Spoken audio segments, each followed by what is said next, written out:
Hi everyone, this is Carol from STS. This is the December call for the Adult Cardiac Surgery Database. Well, we will be doing a town hall format today, so not a whole lot of education, just a few things coming from STS and updates and timelines, and then we're going to hand it over to you to hear from you. There is a raised hand function that's enabled, so if you'd like to speak to us, we'd love to hear from you, and please use the raise hand function. We will unmute you, allow you to, you can share your thoughts or your questions with us, and then we'll be able to respond to you. On the line with me today from STS, I have Donna McDonald, Jane Hahn, Derek, Sydney, Addie, Leanne, and Catherine.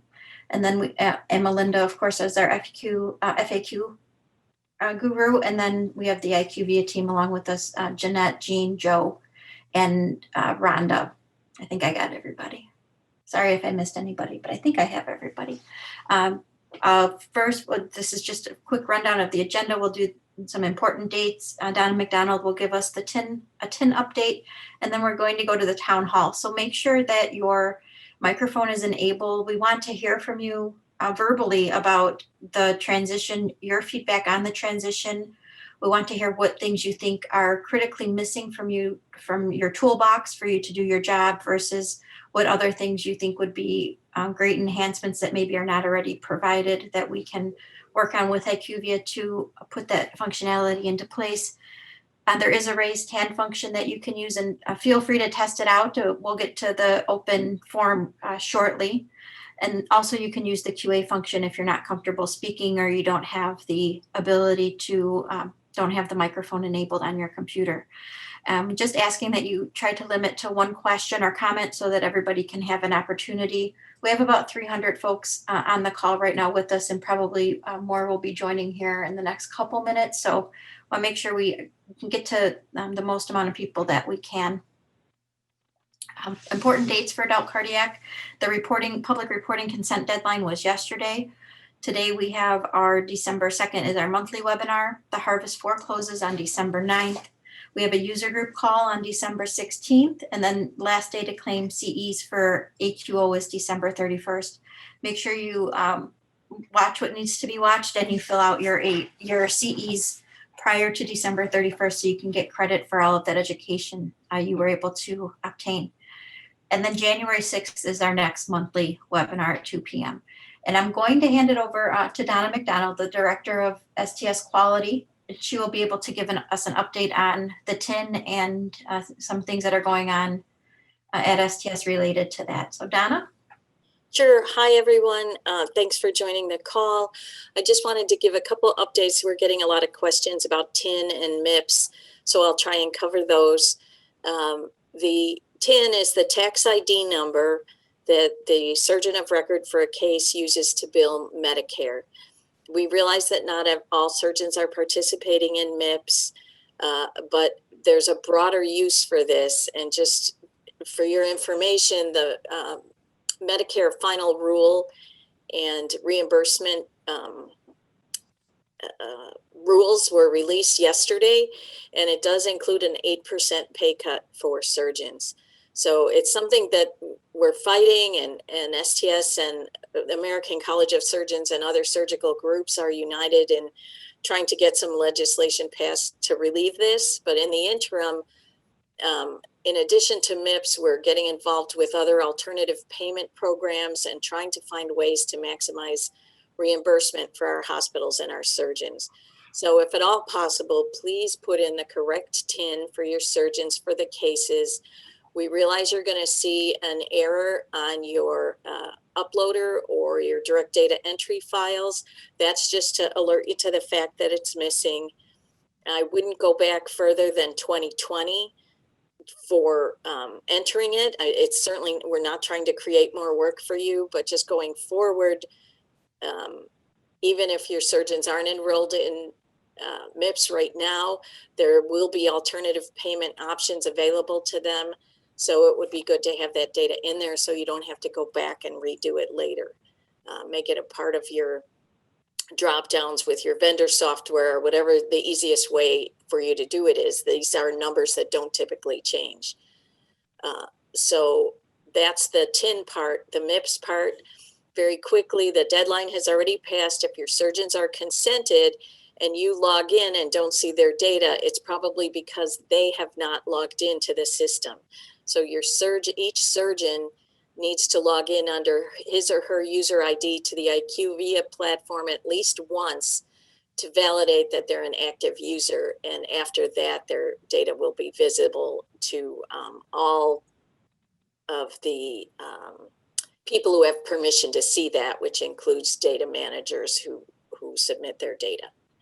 So if you have MIPS questions, please email them to me, dmcdonald@sts.org, and I'll be able to help you out with those. Great. Thank you so much, Donna, for that update. That's really important to hear and timely regarding the surgeon reimbursement rules that just came out from CMS. The next, I'd just like to remind folks, if you were not able to join AQO, AQO is available for purchase online at sts.org/AQO-online. Please check it out. If some really great educational opportunities await for you there. There are no CEs unless you attended the live meetings. However, it's still great to view this and learn from the presentations. And just the IQVIA support plan, if you are going to submit anything in the Q&A and you have already submitted it as a ticket to IQVIA, please include your ticket number. Also, when communicating with STS and IQVIA, it's really helpful to include your 5-digit PID. And for adult cardiac, that would start with a 1 or a 3 in the communications with STS and IQVIA, along with a ticket number if a ticket has already been open for you. And then we're going to go to the open discussion now. I don't see any hands raised, so please, if you'd like to speak, have an opportunity to speak to us, please use the raised hand function. While folks get used to that, I know at the beginning of each time we do this, folks want to test out the raise hand function, and that's fine. So I'm going to go to the Q&A and see if we can answer some of these questions while people think of their questions that they'd like to ask verbally. So this first question is for IQVIA. Can you add a filter to the missing variable report for the procedure type? IQVIA. This is Jeanette from IQVIA. That is a great suggestion, and we will look into that.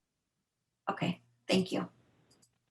Next question. I had a problem with one surgeon's MIPS report before the deadline. I sent emails requesting help, but not get any response until today. When I cannot edit? Can you email me directly? This is Donna. Here, and we'll put Donna's email. Leanne, if you could please put Donna's email. She already did. It's in the chat box. Yeah, Oh, it's in the chat box. Donna's email. Yep. Thank you, ma'am. You're welcome. Next question. I have several variables that are being reported as missing or incorrect, but neither are true in my local database. Please advise. So I think, and Jeanette, you can jump in here, but I think probably the best bet for Cindy would be to reach out to support, and you probably would need to investigate that with the .dat file that's being submitted and what's showing up in IQVIA. Yes, completely agree with you, Carol. So please do reach out to the STS tech support at IQVIA.com group, and we will help you investigate that. There's a couple of things that could be happening there, but we wouldn't want to point you in any particular direction until we've had a chance to take a look. Great, thank you. Next question, Donna, this is for you. The 8% cut for hospitals, is that 8% cut related to hospitals as well as the surgeons? It's the physician fee schedule, so it's surgeons, but that also impacts the hospitals, and it's not just cardiac surgeons. Great, thank you. Okay. And then I see one hand raised. We'll go, this is Chris, and Chris, you may need to unmute yourself. Okay. Hi. Can you hear me? Yep, first time caller, long time listener. Yeah, exactly. Okay, I have a question for IQVIA. I actually have two things that are outstanding, and I'm trying to figure out how this is going to affect my harvest. For one thing, on missing variables report, and I have submitted this, ticket number is STS 3758. I'm getting on my missing variables that we are missing AV, aortic procedure performed. But that shouldn't even open because on the 2 patients I see it, I don't even have an aortic valve done. Can you give me any information on where that may be? That particular tracking item, STS 3758, thank you so much for including that, is scheduled to be fixed shortly. This will not impact your harvest analysis. So your records will be included for harvest. This is just correcting that calculation as it displays in the missing variable report. And that's only impacting your surgery dates since July, which Right, are on the new third data quarter. spec version. Yep, Right. absolutely. So just a discrepancy on the third quarter surgeries. And the 10 number, I understand it's coming up as an error that is, it is not a critical error, so everything is going through. I do understand that correctly? Yes. Yes. Okay, Yes, correct. thank you. Thanks, Chris. Sure. Okay, next question I have in the Q&A, and there's a couple questions in here related to the Harvest One benchmarked report. And when is that report going to come out? And then when is the next outcomes report, which would be quarter Harvest 2 and 3 supposed to be coming out? So the Harvest One report should be out very shortly, right, Jeanette? Yes. And that will be your benchmark data for Harvest 1. And then the Harvest 2, 3, which is data through June 30th, will include both your risk adjusted outcomes and your benchmarked reports. That data is being finalized at DCRI and will be back to IQVIA within the week, likely to be populated. It takes a few weeks at IQVIA to get everything populated, so we don't have a date yet, but it should be in the near future. And feel free, folks, to raise your hand so we can hear from you. I think town hall meetings are great, so you can all get the opportunity.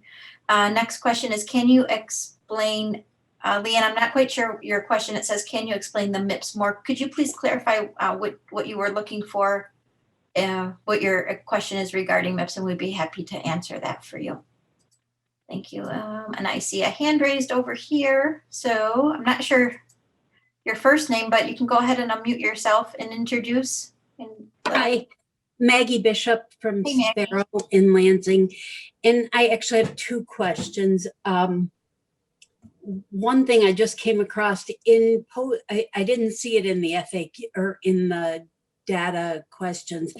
If a patient is reintubated after initial extubation only for a code and doesn't survive, do we put that time in to the database? Yeah, that's a great question. And I'm going to, I'll ask Melinda to take that so we don't confuse folks with different answers. So Melinda, and I know that haven't seen that in the training manual. That Well, seems.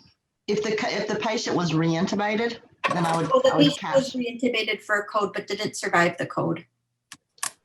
So it's I know less in- than an hour. Yeah, in my personal experience, I've always counted that as a reintubation because they actually were reintubated, even if it was for a short period of time. They were So the still. time, and you would use the time that they were reintubated during the code to the time that they were pronounced. Okay. Okay, and I can't remember what my other question is, so I guess I better let You it can go. raise your hand again. It's okay. We don't have a whole long line. Thanks, Maggie. Yeah. Okay. Next question. I have never had an issue with the past MIPS reports. I've had several fields that say measure not met. For example, it said for renal failure, all were not met, but none of my patients had post-op renal failure. How do I explain this to the surgeon? Michelle, if this is Donna, if you could email me, I need to know if you're talking about the current data that's up on the MIPS reports. If that's the issue, then we can look into that. Just email me with your PID and the surgeon name and NPI. Great. Thank you, Donna. Next question, have CEs been sent yet? I filled out everything, but I have not received any further information. So I think they're sending them in batches. So it depends when you completed everything. you can reach out to Emily Conrad if you're still looking, and she's not able to join today, but you can reach out to Emily and she'll be happy to check into that for you. I put her email address in the chat box. Next question, I see Chris, you have a question, and go ahead, you just have to unmute yourself. Okay, done. My favorite topic, the discharge mortality section on participant dashboard report. I submitted a question a while back. They fixed the mortality, and now I'm looking at something else. And I don't have the ticket number, I apologize. But under discharge mortality section, operative mortality, the STS is showing a 16.3% operative mortality. This I filter by cab only 2019. Yeah. I'm trying to understand where this is coming from, because I'm saying showing 0. That's a great question, because we know the STS operative mortality is about 2.9%. Yeah, right. Yeah, so that's we actually just were talking to IQVIA and DCRI about how to display the operative mortality in the raw dashboard, and there should be a fix coming soon to display that correctly. Okay. It is not the true calculation of the definition of operative mortality. Correct. Right now. Correct. I guess what concerns me, Carol, is this is the second thing on the mortality section that I've submitted. And it just concerns me that, we're showing these numbers still, well into the use of IQVIA. And maybe I'm the only one that uses this section, but the mortality section concerns me, because if we can't get that section right, it almost makes me doubt the other sections as well, if that makes sense. Yeah, I certainly understand. And Jeanette, did you have anything? Because I know your team is working on this, actively working on this right now. Do you have anything to provide Chris to? I think the difficult part comes from that operative mortality. The OpMort-D field is kind of a child of a couple different fields, and the definition is not the same definition as the true definition of what we consider operative mortality. But Jeanette, I don't know if you have anything to add, or if just that we're working on it and hope to have a fix out soon for that. No, just confirming that as you heard from Carol, there is some complexity in there. We would all, I'm sure, love for this to be totally crystal clear and absolutely the same. And that is absolutely what we are working towards. But there was some specifics within that we needed to get clarified, that we did get sorted out with DCRI, STS, and IQVIA, all collaborated on that today. So we are now moving forward with a clarified understanding of how to get that adjusted for you all. And we are working on those updates. Yeah. Thank you. Is there a possibility of maybe like some of these things that are so far out, it almost sets up a warning signal before it gets published? Is that a possibility? Because it's so much higher than, Yeah. It was so far off that even the graph up at the top looks concerning, I didn't know if that's possible. So we do post some information in the notification section when there's an issue that's been observed. So we will double check. I don't remember off the top of my head whether this one is called out there, but that's a great suggestion to draw people's attention to, that's already on our radar. So thank you very much. Yeah, thanks, Chris. Thank you. And next I'm going to go to Karen Hardy. Karen, you just need to unmute yourself, please. Hi, Carol. Hi, Karen. How are you? Sorry, I'm great. I'm sorry if you went over this because somebody just rang my phone, but questioning bills. Usually the bills from the STS come out around this week. I know I have lots of facilities that are questioning what did we receive for our payment last year, because we've been so long without reports. So I'm just wondering if you can talk about the pricing structure and what's going to be involved for 2021, because we have a lot of facilities and physicians that are upset. Yep, certainly understand Sure. Karen, yep. Karen, that's a great question and a fair question. And we understand your frustration. We too are frustrated that the reports haven't been delivered on a timely way. You still are getting some dashboard data. You're able to upload. We have the Harvest 1 done. 2 and 3 is coming. We're doing the best we can to get caught up. We aren't raising prices for next year. They're the same because we understand hospitals are struggling due to COVID and many other things in the healthcare marketplaces. So even though the costs for revamping and redoing the database and rolling out the dashboards and the new structure with IQVIA, I mean, it's been a multi-million-dollar investment for us. So we totally understand how frustrating this is. But all I can say is we're giving you as much as we can give you as fast as we can give it to you, but we need to make sure it's right. Thanks. Okay, thanks, Karen. Okay, and then let's see, Kim, if you wanted to go ahead and unmute yourself. Hi, Carol. Hey, Can Kim. you hear me? Yep. Great, thank you.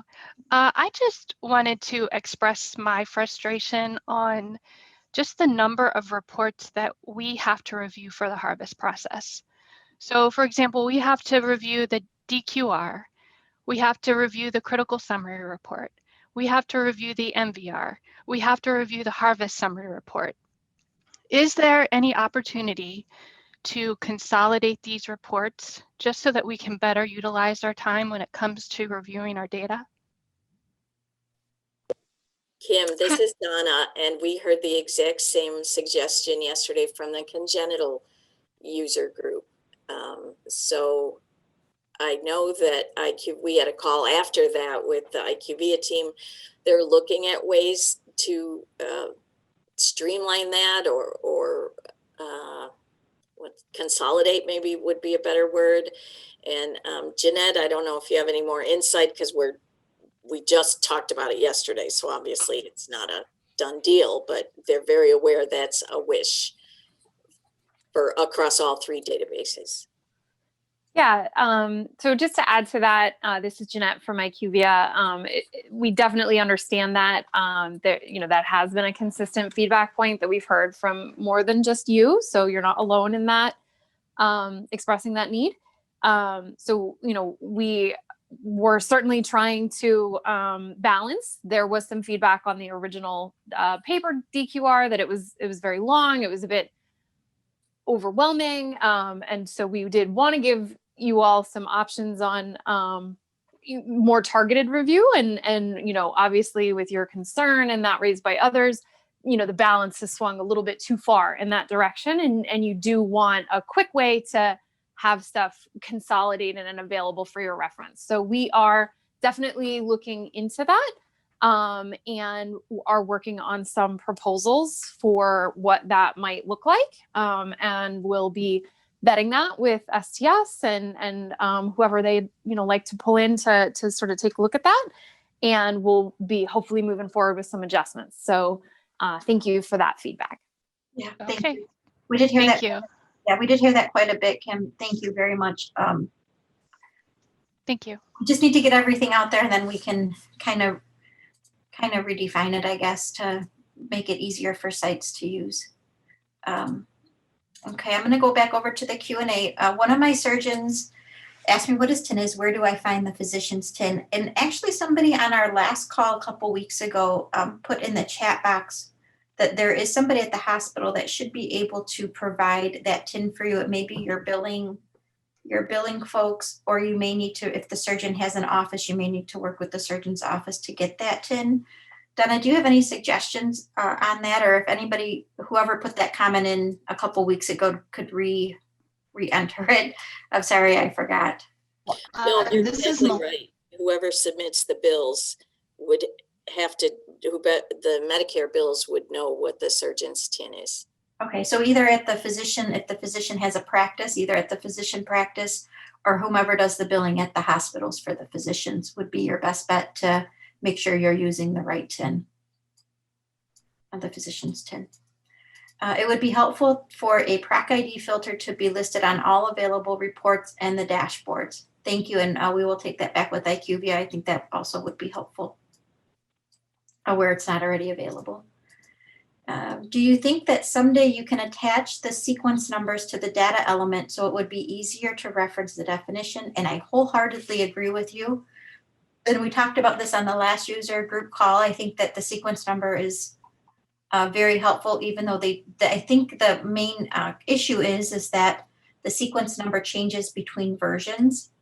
So when we're looking at a time frame that's across versions, it will not be as clean as we imagine it would be. So the short names are usually the best bet when trying to research a data element, because you can control F in the annotated DCF and in the training manual using the short name. And I think, Jeanette, correct me if I'm wrong, or our IQVIA team, correct me if I'm wrong. I believe we do use the short name now in the reports. Is that correct?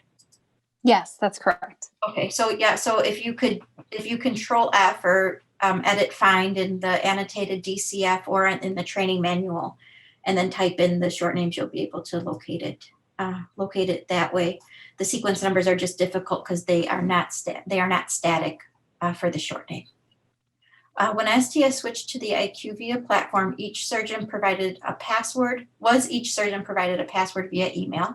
Yes, they were. They got sent out when we went live with IQVIA back in January. And then she says, I'm curious because I do not think that our surgeon has logged on to the IQVIA site. So we can definitely have the surgeon's login credentials resent. If you could, Jane, I think, are these requests still coming to you, or are we, how are we managing these requests? Thanks, Carol. Surgeon requests are coming to me, so please email. I can put my email address in the chat box. Thank you very much. Thanks, Deborah. Sure. Thank you. Does the surgeon already know about MIPS, and do they have to sign up every year, or is MIPS only something available through STS? This is Donna. They may or may not know about it. The STS sign up deadline was yesterday, so they can't sign up through STS this year, but there are other ways to submit, typically via claims, or in many cases, the hospital or group is submitting on their behalf for all of the surgeons. So many hospital employed surgeons don't use the STS. So it's a CMS program. So you might want to check with your hospital to see if they're submitting on behalf of your surgeons. And do they have to reconsent every year, Donna? Yes. Okay. And then they verify their submission. Just one of the extra steps to add on to what Donna says is the surgeons are asked them to verify their submission using the STS data through us before it is sent over. And last year, no penalty was applied for any surgeon who didn't submit data due to COVID. This year, there's also a hardship, I think it's called a hardship exemption. So if they aren't able to submit MIPS, I believe they have until sometime in February to ask for an exemption so that there's no penalty for them. Wow. For not submitting 2020 calendar year MIPS. That's great. Thank you. Our friend Pat Hobbs says, I've reached out to IQVIA several times in 2 weeks and I have not got any resolution for many issues. I have not uploaded August and September because I can't get July cases fixed. So perhaps Jean or Jeanette, would we be able to reach out to Pat or check into Pat and Pat's issues that are unresolved and have somebody reach out to her to address those? Absolutely. Jean may be on mute. Go ahead, Jean. That's all right, no problem. I'm like, where's Jean Sorry at? about that, yeah. And I didn't see the question, so was that already moved over and I can check there? And then No, it's in the open. It's the first one in the open from Pat. It says, I've reached out to IQVIA and haven't had any resolutions. And she's only uploaded July cases, waiting to upload August and September. yeah, I can look into that. Okay. I thought you were looking at, I was looking at Cindy, so that's my apologies. Oh, that's okay. Thank you. Thanks, Jean. Thanks, Jeanette. And then Cindy says aorta procedures performed as one of the variables I was talking about as well.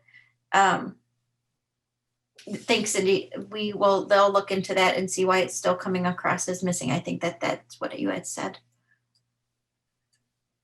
For MIPS, how is the tobacco screening sensation measure calculated with version 4.20? I see a low percentage in my surgeon's MIPS report for compliance. Did the MIPS report contain data using the 4.20 data? I don't know if we have that back. Aren't we just getting? Right, we don't have the 4.2 data back yet. So I think the MIPS was based on 2.9. So MIPS isn't running off the analyzed data set, just to chime in. So if they've submitted the 4.20 data for Q3, or, well, we're not in Q, we are in Q4, but maybe you're really quick on the abstraction. So if those have been submitted to the database, they would be showing in the MIPS report. I think the question may be about the smoking cessation variable, which is now converted to the substance abuse general variable. There have been some questions raised there. Yeah, so that variable is Yeah. is replacing the tobacco screening sensation variable. The all or none NQF, I think it's 2597, is replacing the tobacco variable, and we'll be using that one in its place. Is that correct? I think that's what we had talked about, Donna. Yep, that's correct. Okay, or just Carol, reaffirm what I said. yeah, Carol, Heather has her hand raised. I don't know if she wanted to clarify something regarding the question that we all just discussed, but she has her hand raised. I just Okay. wanted to point that out. Thank you. Let's see. Hi, Heather. Are you there? You just have to unmute yourself. I'm here. Can you hear me? Yep. Hi. Hi. So I just wanted to say that for the dashboard report for MIPS performance measures, Q3 2020 does show up. So I'm assuming that's my Q3 surgery dates patients. Yes, that's correct. Okay, so that measure might not be worked out based on the logic. The logic in there does consider the substance abuse variable. Okay. Is that, Yeah, so I only have 10% performance rate for Q3 for the tobacco measure when I have 100% for the other quarters. So I think there might be an issue. Can you send me an email with your PID and we can look into this? Sure, is that Jane? Donna, sorry. Donna, that's okay. Will do. Thanks, Heather. Okay, and then I'm going, oh, hold on. I'm new to this, driving both the raised hands and the Q&A, so hold on one second. And then we're gonna go over to Beth with a question. Oh, maybe. Okay, Beth, you may just need to unmute yourself. Okay, can you hear me now? Yes, ma'am. Hi. Hi. I've had a problem with this MIPS as well, and I have Q3 data in, and Tier 2 is reviewing that every person who shows as a non-smoker, it's still using logic from 2.9, and so you should have clicked NA, and so it's considering them as not met. So we also have a very, very low percentage, and it's all due to that Q3 data. Thank you. So, yeah, We'll look into that. that's it. Okay. And then I have an outstanding error report, and ticket numbers are provided. Could you advise on this, please? So Jean, would you please have somebody check into, would you be able to have somebody check into these ticket numbers? Or do we know the status of the STS numbers that are provided? Oh, sorry about that. Okay. No, I was working on Pat's ticket, so I was looking up her ticket, so that's why my apologies. But you can look into that, and yep, we'll work back on that. So yep, I captured that information. Okay, thank you. And just You're let us know when you have any follow-up if you'd like some time to talk on those. I'll just, this is Jeanette. I just pulled those up. So 2 of the 3 we are confirmed, and we're working on that fix and expect those adjustments will be in shortly. The third one that you listed, 4458, our team will be following up with you on. There's some additional questions or discussion needed there. Thank you very much, Jeanette. Kevin has a question. He says, "Hi, Carol. I looped in Lumedics in an email. I had you UCC'd as well. This is concerning total post-op vent hours not calculating in Lumedics for patients extubated in OR and then re-intubated in the post-op period. I asked them to contact you on the vent hours rule. I'm not sure where this is in the pipeline. I'm getting resolved." So actually we have, Kevin, thank you for CCing me on that email. I had a couple other folks CC me on emails to their vendors as well. And I worked with Paul late last week, and Monday we were able to send out an email to vendors helping clarify the algorithm to calculate the total post-op vent hours on these patients yesterday. And then another clarifying email this morning. It's a little tricky because of the parent-child relationships and the way it's supposed to calculate 0 in the initial post-op vent hours for those patients that are extubated in the OR. So we are working with the vendors to get this resolved, and communication has gone out to them both yesterday and today. So happy to answer any further questions you have on that, and thank you for looping me in, and I'm glad we were able to help. Hopefully it will be resolved very soon. Will the report be similar format as before? Will this be downloaded PDF from IQVIA? Heidi, I think you're referring to the benchmarked report, and it will be similar to what's already posted online using the risk adjusted data minus the ODEs, and it will be downloadable into PDF as well as I think Excel and PowerPoint for sure, and I think Excel, I'm not 100% on that. But yes, it will be downloadable, the PDF. The participant dashboard report discharge mortality section shows no patients for my sites when there are multiple. Is that being fixed? Is there a ticket number? So Rhonda, this is Jeanette from IQVIA. If you've contacted us, then I'm sure that we're looking into that. But if that hasn't, if you've not yet reached out to the support mailbox, if you could please share out your participant ID, or if you are seeing this at multiple, then multiple IDs, so that we can look into this for you. It would also be helpful to know what time period you were looking at, where you're seeing what looks like a data discrepancy, and we will investigate that. Thank you very much, Jeanette. Next question from Jenny for IQVIA. Is there a current running list on the IQVIA website of known current issues? I ran into the same thing regarding the AV aorta issue on the missing variable report, and would like to be able to check if this is a known issue on the IQVIA website. I know that they do post known issues. I don't know if this one's posted yet. Yeah. So we do post issues that are global in the notifications area, and there's also information shared in the user group calls often. So please check the notifications section within the platform. And for the AV aorta issue, I don't know off the top of my head if that is listed there, but we will double check. Great, thank you. It looks like Bonnie has raised her hand. Hi, Bonnie, you may just need to unmute yourself. Hi. Hi, all. Can you hear me okay? Yes, ma'am. Hi. Hi, how are you? Good, how are you? I'm good. I just wanted to chime in that it would be very helpful, and I think I had actually emailed this feedback. So there were a number of elements that showed up in my missing variable report that were non-applicable child fields. And I had reported them, and they had responded and said they were working on them and they should be addressed sometime in December. But it would be helpful if like all of the known issues were listed in IQVIA in the notification section, so we didn't spend the time investigating to see, is it on IQVIA side or is it on my vendor side?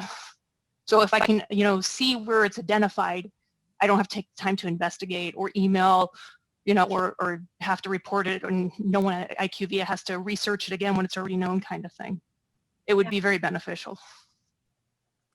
Thank you, I agree. And to have those child showing up as missing when it's not even applicable because the parent wasn't answered in the, in a way that would open that child field. And then you're going into those, it sounds like you're having to go into those reports to make sure. Yeah. That's annoying. Well, that's what I did. Yeah. There was like four or five child fields, and I had gone through to figure out, is this an IQVIA or is this an issue in my harvest file? And after I identified like where it was coming, I had sent it off as a ticket, and I followed back up and I was told, yes, it is being addressed, but it would be helpful if they were listed so other people weren't having to investigate where the issue might lie. Jeanette, what is your recommendation on that? I think it's really great feedback, and we will follow up on that. Okay, thank you. Thank you, Bonnie. Thank you so much. I appreciate it. Sorry for that irritation. Thank you, Carol.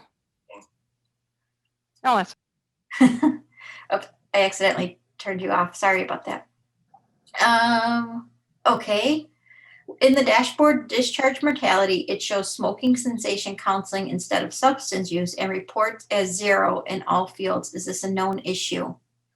I think Jeanette, I'll let you take this one, but my guess is that it's probably a mapping thing, and it might be the version that's showing 4.2 that's showing missing if we're looking across a version, 2 versions for that field, since it no longer exists in 4.2. So we are good, Sean, but we are not that good that we know absolutely everything off the top of our heads in these calls. So we will need to check into this for you. I don't see your last name listed here. So if you could either reach out to the tech support address or maybe share that in another comment along with your PID, then that'll allow us to more efficiently check into the situation for you.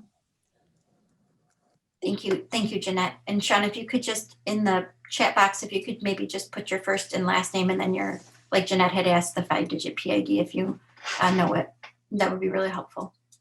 It sounds like there are issues for more than one person, so we'll definitely look into it. Yeah, great point. As always. Deb says, it would be great if we had the option to see the missing Vera report broken down by surgery year. It takes forever to go through some of the missing data when you have multiple years submitted. Is there any type of filtering already available on the missing variable report to filter by time frame? Or Jeanette? I'm calling on Jeanette a lot today because Melanie's not here, but I can start calling on Joe or Rhonda if you'd like. Let me just pull it up really quick, or Joe or Rhonda, if you happen to have it up, if you could answer this one. We do have some filtering, I believe, but I don't want to misstate because I've also got info for the other registries in my head. So I just want to make sure I'm giving the correct adult response. Thank you, Jeanette. And Joe and Rhonda. I'll leave that one open, and then I'm going to go to Cindy while you're checking that out on the IQVIA side. And Cindy, 2 questions you have here is, will IQVIA be publishing the list of checks for version 4.20 so we can check them ourselves? And also, when will the risk score match be available? I know that we had asked for those checks to be posted. Oh, yeah. Yeah, you did. Yeah. Yes, we will. We will be posting that. That is a great reminder. Thank you so much for letting us know that you care. Yes, we will post that. Thank you. And how's that risk score match report coming? It's very exciting stuff. We're really eager to share it with some beta testers. But we will be doing that after you've had a chance to focus on your current harvest close, because we don't want to distract you. We understand the priority. So we'll be sharing that with some people for review. And then after they've confirmed that it looks okay, then the risk score match would be available. Thank you for the reminder on that. So IQVIA has the risk score match report ready to go, but we did not want to release it. STS made a thoughtful decision in not releasing it for beta testing, the week of Thanksgiving or the week right before harvest close. So we are holding it. We asked IQVIA to hold it for beta testing until after Harvest 3 closes or Harvest 4 closes. So we don't monopolize your time with STS multiple things going on here. So thank you for the question, Cindy. And then I'm going to go back over to our hand people. I see Deb. Hi, Deb. If you just want to go ahead and unmute yourself.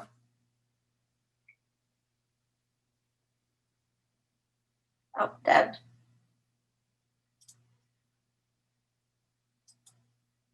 I can't hear you, Deb. So I'm going to go over to Heidi. I'm back on the MVR question. So if you are, you can filter the date range that shows in the MVR. So if you wanted to focus on, say, like Q2 versus Q3 separately, you could choose what comes back in the missing variable report, and that would reduce the sort of cross version view that's happening there.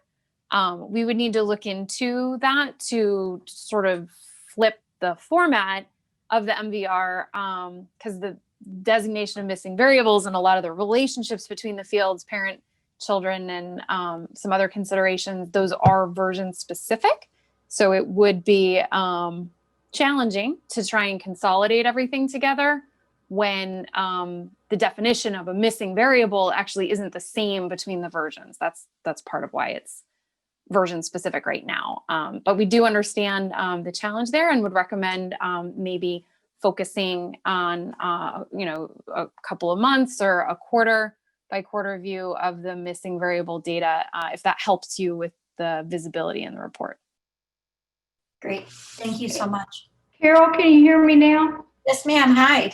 Okay, I think you misread my question. What I was saying it would be great if we had the option to not see the missing variables by surgery year. Oh, I see. So right now it's broken down by year? Yes. Yeah, it's version specific. Okay. Oh, that's right. The version is on the left. Yeah. Of the screen.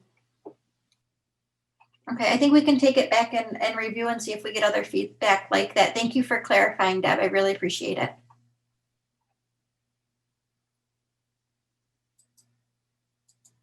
Okay, let's see. Okay, Heidi, you just have to unmute yourself, please.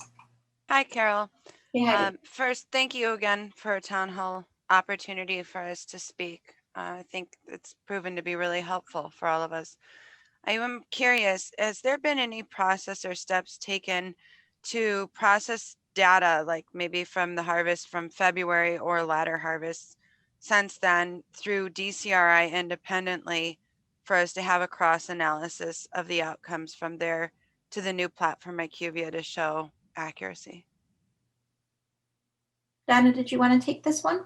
The analytics are being done by DCRI. Right, but with the new inclusion of IQVIA on the other end, there's potential for errors.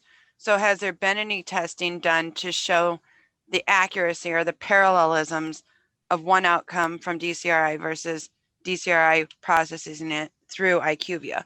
Do we know that it's being tested and accurate?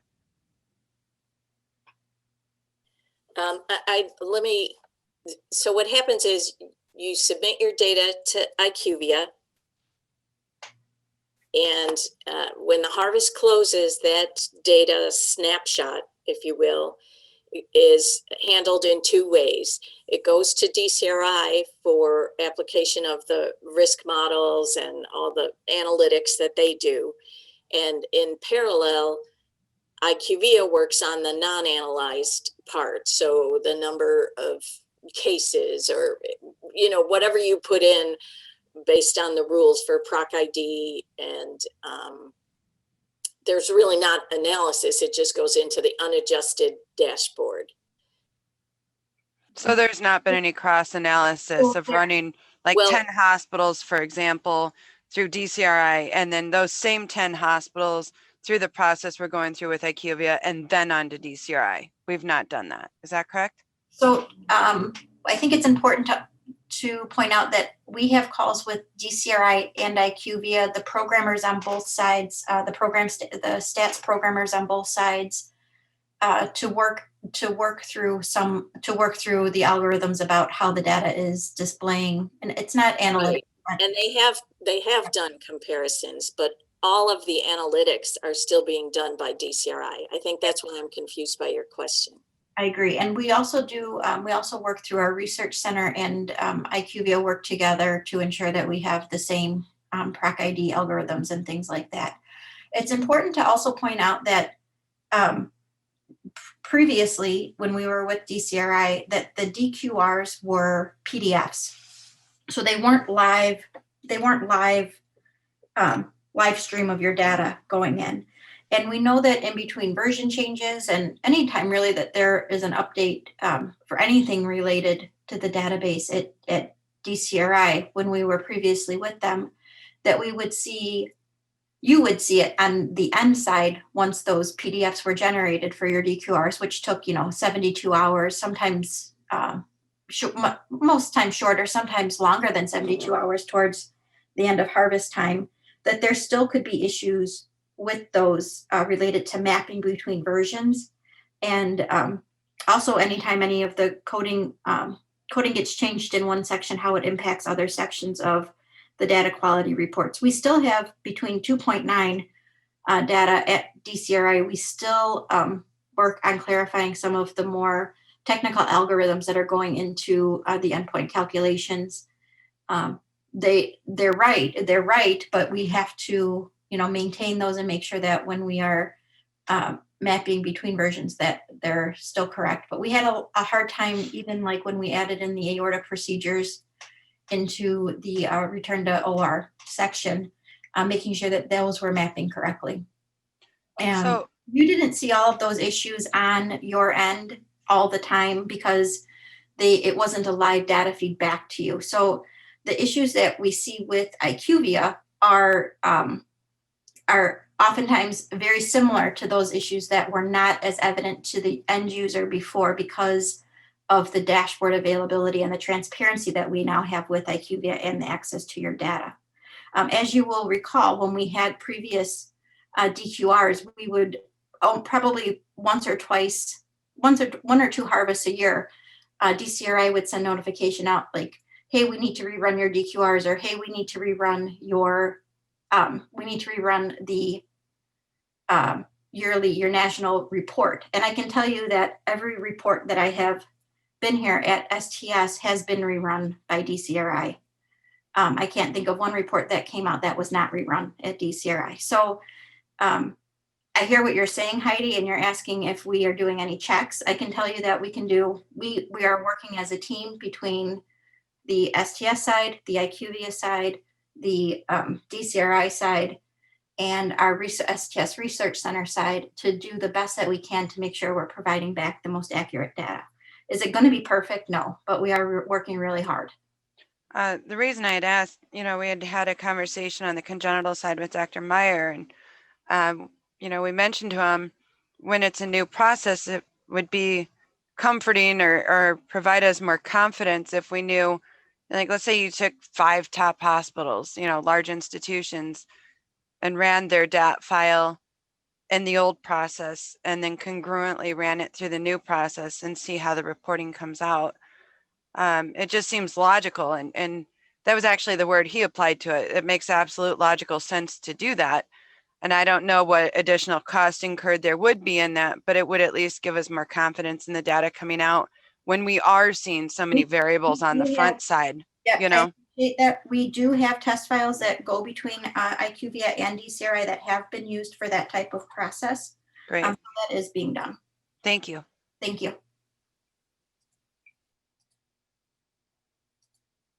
Okay, next question. We have a few minutes left. When submitting mitral clips to the STS, are they included in our mitral repair numbers in the non-analyzed dashboard? Are mitral clips included in the composite as well? These are transcatheter cases, I'm assuming, so they would not be included, or they should not be included in the non-analyzed dashboard. All transcatheter cases should be excluded. And when that file goes over to DCRI, one of the first steps that they take before that data goes into analysis is removing the any transcatheter procedure prior to analysis. So they shouldn't even be showing up in your counts.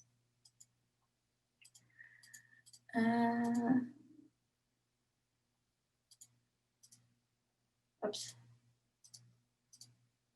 Is there time, oh, Donna, this is for you. If there is time, can Donna briefly re-explain the rationale for the surgeon TINs and any suggestions on how I obtain that information? Thank you.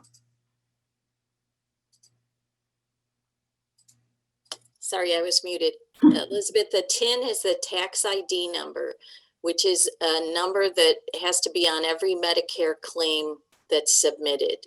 So you can get the surgeon TIN. It may be specific to the surgeon. It may be a group TIN. It depends on how they bill Medicare. So you can get that from whoever does the Medicare billing. Thank you very much, Donna. Next question, would it be possible to see our completed PCF form? It would be very helpful to see what had been updated in the past. I don't know that I don't know, Jane, you probably, or Derek will probably, or Addie, one of our operations folks would be able to best answer this. I don't know if we keep, I do know that we know past information, but I'm not sure how easy that is to provide. Addie, Derek, or Jane? Sorry, I was on mute and I double muted. I apologize.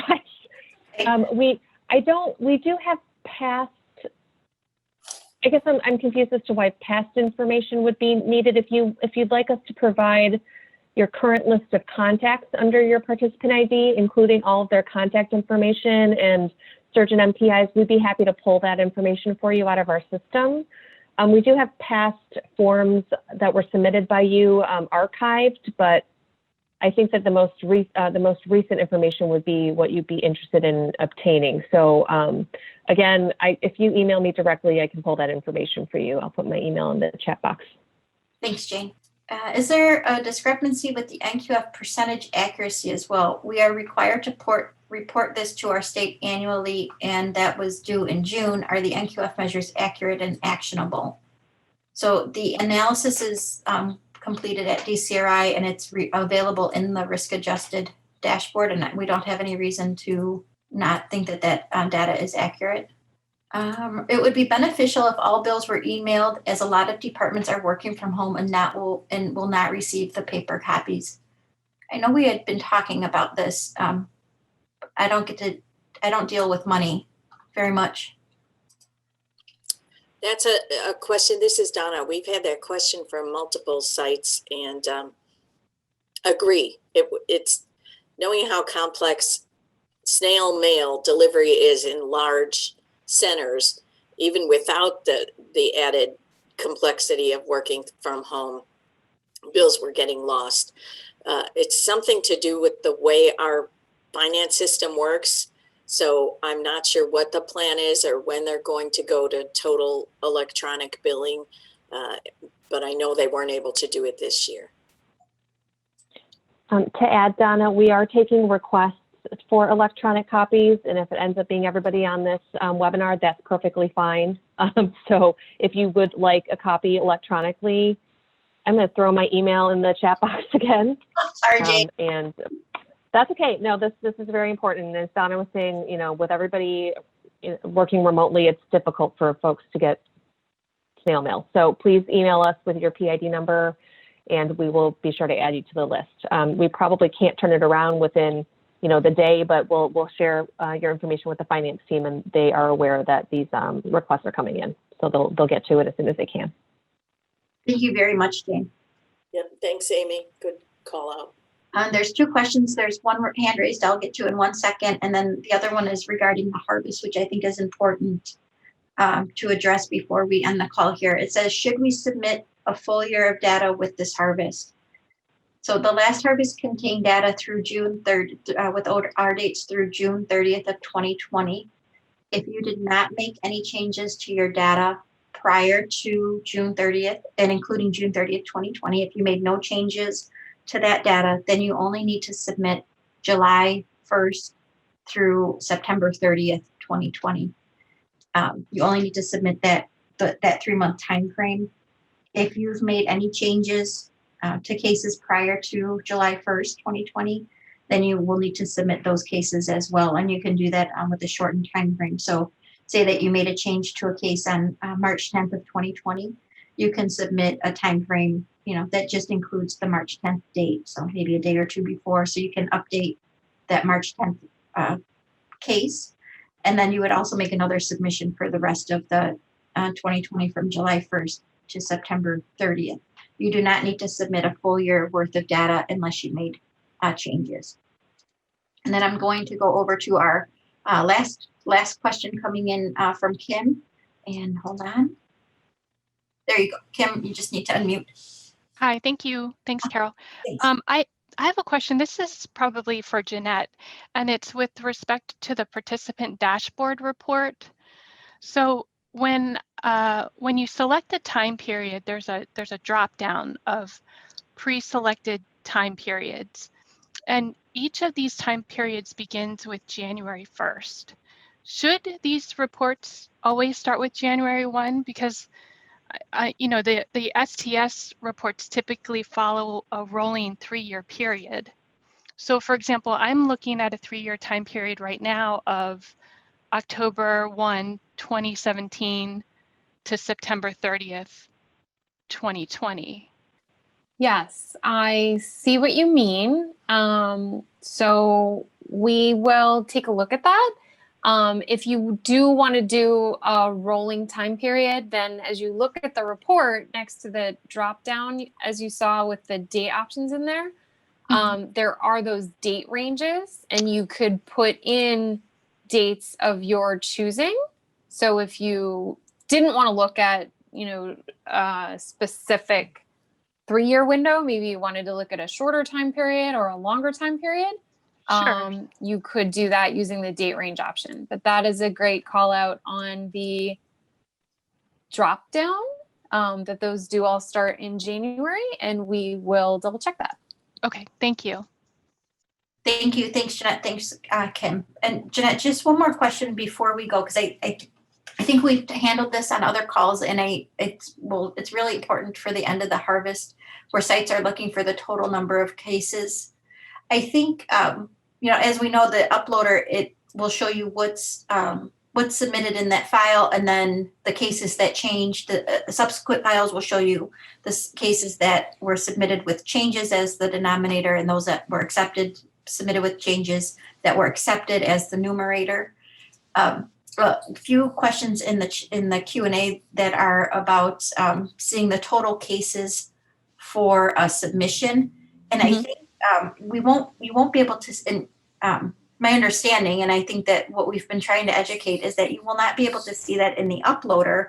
But if you go into the data quality report, you can select that time frame and get the total denominator. Yeah, there's a couple of ways to see that. So in the data quality report, as you're looking at that tab, there is a second tab on there, the critical summary report. That will give you a breakdown of all of the submissions that you've done for any time period. And it'll show the total number of surgeries in a submission, how many were successful, how many failed, all of that. It's a very helpful breakdown. So you can see that there. You can also see the total surgical case count at the top of the harvest summary report. So harvest summary allows you to enter your surgical date range, so say you were focused on your Q3 submissions and you wanted to do July 1 through the end of September, then the harvest summary report will show you exactly how many cases are in the data warehouse surgical date range. Could you repeat the very last part that you said? The harvest summary reports will show at the top the count of surgeries for the date range that you put in on the harvest summary report. Great. Thank you very much, Jeanette. And thank you everybody for joining today. We're gonna wrap it up. I appreciate everybody's time. Thank you, Donna, Jane, Leanne, Jeanette, Jean, Joe. I think Jean Joe. Did I get everybody? Melinda, Sydney, and Addie and Derek. Thank you very much. And I hope you all have a great rest of the day. Please stay safe and stay well. Thanks, everybody. Thanks, Carol. Thanks. Thank you.